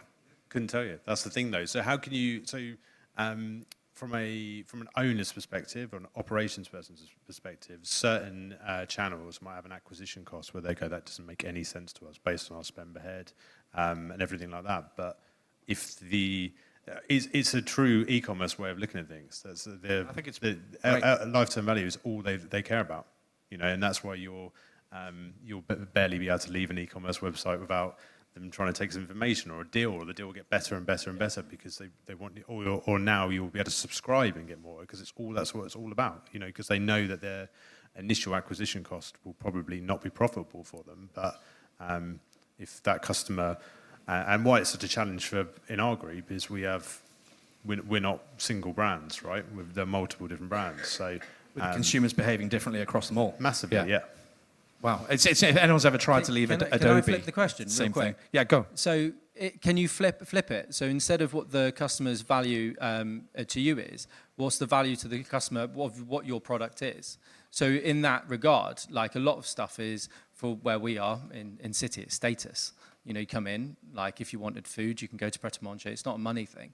It's actually what that experience and what they want from what your product is, and that's when you start looking at it that way, then you can sort of I think start to analyze what your guest wants. Is just an outside view. Yeah, but I absolutely get what you're saying, but it's not what I'm not trying to necessarily. It sounds bad, right, in hospitality, but I'm not trying to work out what the guest wants, right? So from that perspective, I'm trying to work out how valuable an acquisition is to us. That's all we need to know, because then, like I said, we would know if an advertising campaign at a high cost is worthwhile to us, if it generates repeat business. So I do get what you're saying, but it's and it's even more challenging with which we've had a few of, and we have more coming, a new opening, because our acquisition cost would be so high on a new customer. So yeah, I think they're kind of different things. I think it's. Do you want to pass the mic? Go on, Nick. It was a comment on that, and I think I would assume that you're saying all of that, assuming that the experience that they have when they get into one of the restaurants is going to be of a good enough quality that they'll continue to consume it. It's a given that it's a nice experience. I mean, it's definitely not a given, but it's not But my job. So you're right. I assume it's a given. Yeah, I'll let someone. Yeah, else. because you have to operate that everything's going 100%. It's a job for someone else to do. Yeah. That's what I was saying. Like when you try and leave Adobe, for instance, if you try and cancel your subscription, you go through 4 different stages of going, how about an extra month? How about 20% off, 50% off? Have it for free for a month, whatever it might be. But they presume that your experience is going to be the same, right? No matter what with Adobe, you're going to use it the same way as you used it before. But with us guys, or with the people who work in restaurants, there is some variance potentially in delivery, because it's a bloody challenging place to be. Sorry, go on, Nick. Were you going to reply? No. No, right, okay. Yeah, no, I think it's a real challenge, but I think it's super interesting that actually I haven't heard a lot of people talk that way around acquiring customers in terms of, and that lifetime value across the marketing sphere, I suppose, or the acquisition sphere for restaurants. So, yeah, super interesting. Thank you for that, Ben. And just on that measuring, I mean, we're talking about ROI a bit there, because that's really about, Ben's talking about, how much does it cost us to keep a customer, or to get a customer and retain them. What about ROI? How do you measure in-house what good looks like in terms of, so tech stack, yes, but just general overall experience. How are you? I mean, obviously you see it in revenue, but Yeah, I think you've got to look at the straight nuts and bolts, right? Restaurants are three things: food, service, drink. If you overcomplicate it, you look into the ether and you're trying to chase what the demands are, then you're lost. You should go, right, are the customers enjoying the food? Are the customers enjoying the service? And are they enjoying the drink? And guess what? You can read that very simply through your guest feedback scores. And once you start nailing that, that's when repeat custom starts to come. And then you can start looking at things in a more analytical, more granular way, looking at ways of creating a quicker booking system and all of that sort of stuff. But the nuts and bolts of all good restaurants are food, drink, service. very true. Same for you, Izzy, because I think that sometimes, when I was an area manager, I used to be able to walk in a restaurant and I'd feel, it sounds ridiculous, but I could feel if this was a good restaurant, just straight away. I could almost smell it. It's very odd. Is that the real? I know I can feel the data guy's eyes boring through me. But I could. Is that the real measure of ROI in terms of knowing that people are having a great time? That simplicity. I mean, I think, despite us being here to talk about tech, like there is a lot of this conversation that you just can't measure, and it smiles on people's faces, and it's, I mean, there's surveys for everything, and we had an engagement survey recently for our teams, and I think that is going to be the biggest trigger point for a lot of change and positive impact into how we run our business. So like the data is there and we can use it there, but the only measurable really is to either do that again or go into the restaurants and have a great time. Hearing what people are saying and hearing their opinions. It's back to your point, right? It doesn't have to be a complicated answer. Yeah. I think what we dealt with when the industry is great, simplicity is best, right? Obviously you can have complexity in your dishes or menus you're creating, but simplicity in terms of a guest knowing what I'm going to receive and being wowed by it is, what we kind of signed up for. I mean, we have the thumbs up, thumbs down option on our Yumpingo tablets, but it's the open text boxes that I'll spend hours reading, and I can ignore some of them and take some of them more seriously than others. But that's the kind of stuff that I really want to delve into people's real thoughts, rather than just an okay or a quick thumb. Yeah. There's not a lot of effort to that. No, it's really not. It's really good. And Nick, same for you actually in terms of the simplicity of business, because you experience it on the other end, right? So you're dealing with the logistical side of the business. I think ROI on tech investment is really hard to calculate numerically. I think we suffered for a long time with people not being able to do their jobs to the best of their ability. I think the less friction there is there, the less we hear about problems, the better. And I think that's well worth any investment. I think if people just turn up to work and can do their job without friction, that's what it's there for, and is a real return, and hopefully means that time is then being spent on guests and the kind of the ultimate ROI is profit, right, or money going into the business. And if you see that go up, or it's all still been here in a year, right? Yeah, with it's another measurable. It's all measurable at the end of the day. We're trying to run profitable businesses, and you have to get the service and the food and the drink and the atmosphere right for that. And I think all of this is trying to remove obstacles so that people can give meaningful experiences and hopefully make it a more profitable business. Yeah, very cool. And last question to you all, since we have the partners in the room before we get into what the future looks like. Yes, Ben, I'm coming to you. Relationships are absolutely key, right? We've talked about the customer relationship there and how and the team. But actually with our partners who are our expert panel who were before you, the relationships with these guys is becoming more and more crucial, right? Because they are a partner of the business. They are supplying you with a service that should enhance your operations. And in terms of what you're trying to achieve, Ben, I suppose, through the data analysis part, how key are the relationships you've got right now, and how do you expect to be looked after, I suppose, from a partner's point of view? You know you're asking that when most of them are in the room, right? Yeah. So I think it was kind of deliberate. no, I mean, I think it's a space where those relationships are really, really important, and you tend to find the people that work in these businesses are great people anyway, right? And it is, I would only really, so when I make that decision, and these people, I said, are in the rooms, they wouldn't know this until I'm about to say it, but I wouldn't, despite, the product is one thing, right? But if I can't communicate with the person, right, because we're like I said, incredibly limited in what we can and how we can deliver and what we're able to do our side. So if I'm not able to communicate with the person, and that just means, do we understand each other? Like, it helps if we can have a good time doing it, but do they understand what I mean, and do I understand what they mean? I know that sounds really obvious. No, but if I it's can't a quick route to communicate market, with them, right? Yeah, then we won't. Then I wouldn't. I'd look for another one, and I have. Whether the fact that we said earlier that a lot of the partners here are based here makes a big difference. Yeah. When we're dealing with, a lot of tech stacks and tech stuff comes out of different countries, different time zones. It just wouldn't work for us. I think in hospitality, for me, I need to be able to be that person's tangible, and I can speak to them relatively when I need to. Yeah, and I think that goes the other side, right? That understanding of when you're selling into a customer, that understanding that actually, can we really support these people properly? And I live in this lovely flowery world where we have rainbows, but I imagine that the partners want to do that, right? They want to sell in and do the right thing by their partners and make sure that they can be accessible and they can deliver on what their website says. What about from the operational point of view on the ground then?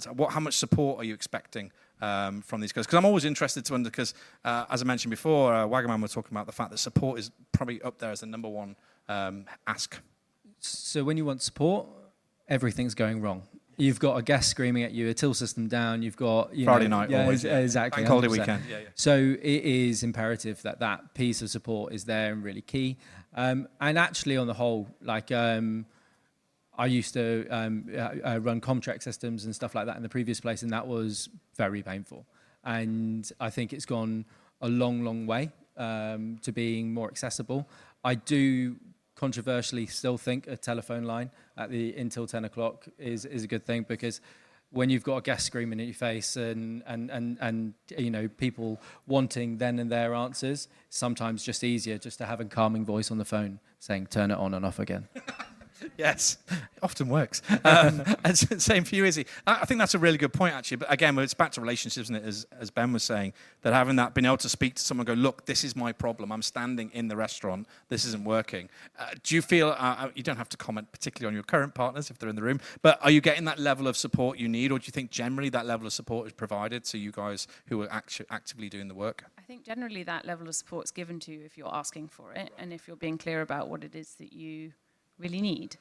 And if that person is giving you a realistic timeline of when you can expect for the things that you want to be fixed, then that's when you've got a really good relationship. And I think some of the things that, not having a tech brain, I imagine it can probably get fixed in the next 20 minutes, and I don't have an idea of how the timeline works. And so I think having a support line that is really clear with you about what to expect is really helpful. I also think our teams are super resilient in just like their nature of working in hospitality. They've got to be able to battle anything.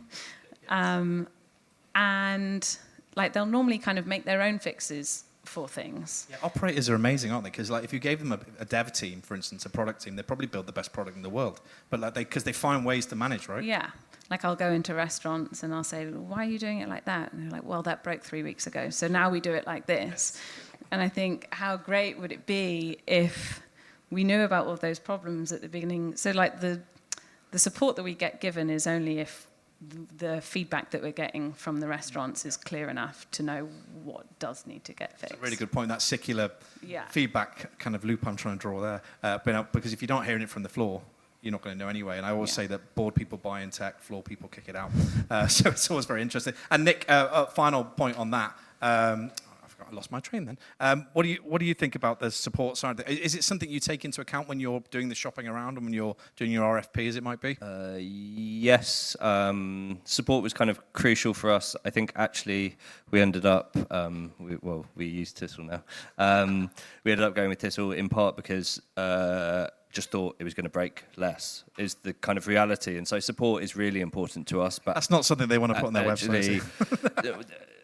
We just wanted something that was going to work, right? And I think support is really important. My dream is that we don't really need it very often, right? And so products that don't have unnecessary moving parts that aren't going to break, that are going to function as you intended and as you set it up and just like deliver the results is kind of what we wanted. And I think support is great when it's needed, but ultimately you just want kind of stuff to function as intended. And what Izzy said about kind of resilience and workarounds actually makes me incredibly nervous. And I think centralized support where everyone gets the same answers when you're running multiple sites, I think is really important, and trying to make sure that the same thing's happening everywhere so that the same information comes out and that's the holy grail. Yeah, and someone isn't working really hard to find a solution to something that kind of doesn't need to be done. Someone else has the solution around the corner, and how do you share that information?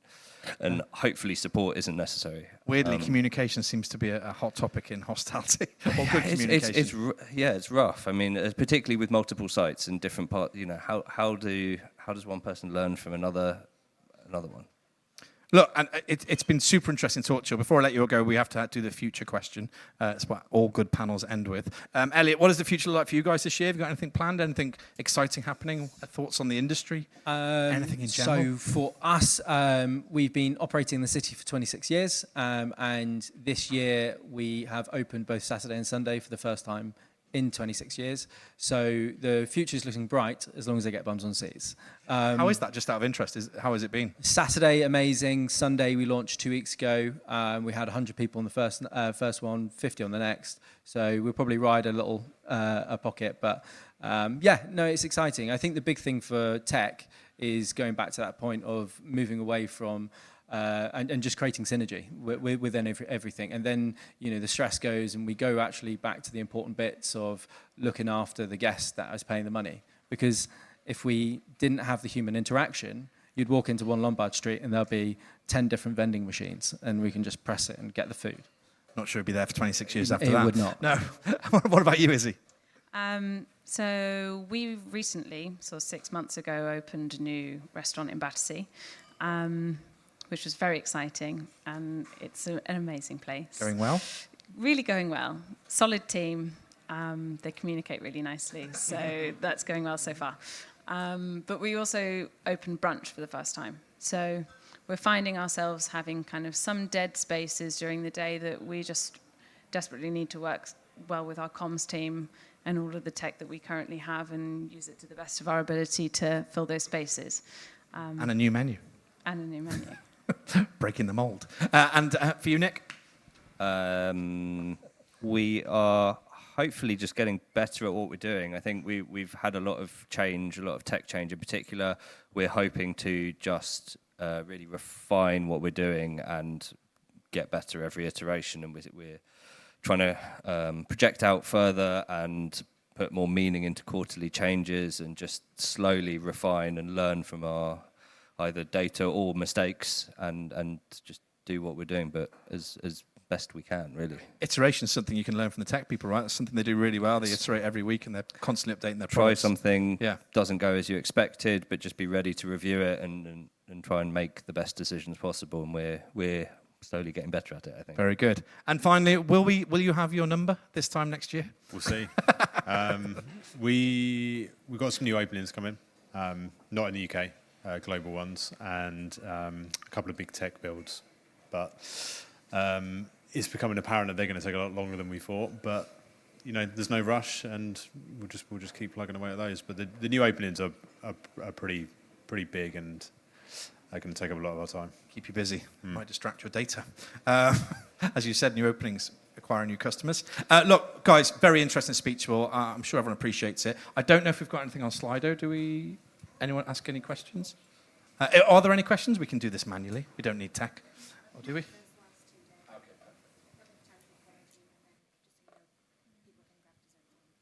Perfect. Okay, we've got 1 or 2 questions, guys, if you don't mind. What technologies are you using to collect customer data feedback? That's from Anonymous, otherwise known as Prithee. Sorry, go on. So we use Sevenrooms. Use Sevenrooms. So we use Sevenrooms, and then we take that score, and we're a little bit naughty with it. So if you give anything less than 4 stars, we won't say, can you put it on Google? But then we use the analytics and Google driving aspect of that to then push us. So our whole goal at Lombard Street is to push our Google rating up, to create better SEO and from the back, and to fill Sunday. Very good. You guys use the same systems, I presume. What are you using for guest feedback? So we use predominantly Sevenrooms as well, which really handily is connected to TISSL, so therefore we can check people's spends, but also who they're served by, so that we can deliver kind of team performance reviews, depending on situations. We also use Yumpingo, which is incredibly helpful. We took a break, realized that the Barafina side of the group were using it to the best of its ability, thought maybe we need to try a bit of that too. Weirdly, we're a little competitive, but I don't reckon you've probably told that. And we're finding that's working really well, because we can, all 3 important parts of the restaurant experience, food, drink, service, we can tailor what that review is asking in order to get that information. Very cool, thank you. I've got one for you, Ben. Digital marketing numbers can be very misleading to a business when generated in silo. How do you ensure the data picture is read and acted upon correctly? Did you write that yourself? Or? No, I don't know. That seems I could read the question again. Who is this? Digital marketing numbers can be very misleading to a business when generated in a silo. How do you ensure the data picture is read and acted upon correctly? I'm not sure I know what the question means. I think they're saying... Oh. Okay, no, you can take it. I think they're saying if you're operating alone in terms of you're collecting all this data piece, you're single-minded in terms of getting your acquisition number, is that then misrepresenting potentially the rest of the company in terms of what data they're producing? Does that make sense? Yeah, I mean, I was, just as you were saying it, I was taking it as that, and also, I think it was mentioned earlier as well, is just looking at it as a number, is it giving me the full picture when we were just talking about guest experience? So I think that it's... Whilst I may have been saying that I'm trying to achieve one number, right? That's kind of a simple way of putting it. That once I have that one number, that's when the rest of this problem happens, right? So I'm trying to start with one number, then I have to paint the rest of the picture, and that's not going to be like based on one single thing. And guest experience, which I maybe sound like I'm quite flippant about, is obviously quite important. The offering, through a recent journey and some of the things we've done, kind of the belief that the price and the offering is from a acquisition perspective is more important than any ad spend or anything I'm going to do. Right, if we've done something and we can be honest about it, it was too cheap and it flew, like we couldn't fill the bookings quick enough because the offer was just too good. That would be any other acquisition strategy that I have. Similarly, if it was far too expensive, it doesn't matter what I'm doing, no one's coming, right? So there is loads of other things that are going to go with that information, but I just need to start with a single number first. Give him his number. Yeah. That's good. And you're not working in silo, because you just mentioned there's loads of other verticals that are going to feed into you. But look, really interesting questions. Thank you, guys. Please, little ripple for the panel. Jesse whispered in my ear that there are some desserts available, so you cannot leave until you've had one each. I'll have 2. And that's it, guys. Thank you very much for listening. Enjoy your desserts, do some more networking, and see you later.